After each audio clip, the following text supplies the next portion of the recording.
Hi there, my name is Brendon Bevan and we're here in the middle of the Flinders Ranges in South Australia.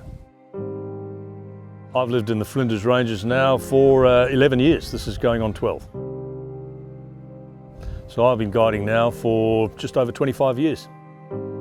So as far as enhancing your experience is concerned, what I think any good guide's going to bring to the table is having that ability to be part of your experience without intruding on it from start to finish. So whether it's a city environment and you've started your trip in Sydney, whether you're trying to venture west, I've guided in WA, I've guided in the Kimberleys, I've guided up in far north of the Northern Territory, and even up in West Island land.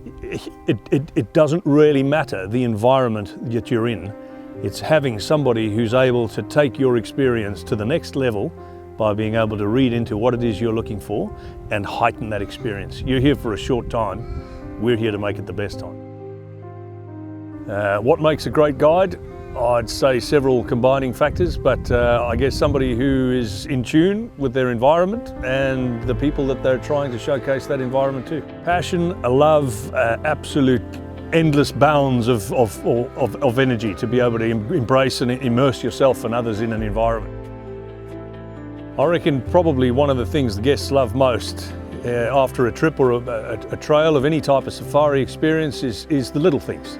Those are the things that will remember, the experiences that they gained whilst they've undertaken whatever trip they've taken. So the little sunset trip down in the creek, you know, the witchetty grub hunt, whatever it might be, that little thing, that really sits well and lasts as far as memories go. As far as bringing the bush to life for people, I think it doesn't take much for them to disconnect from whatever is muddling their minds from that city perspective, just to stop and listen.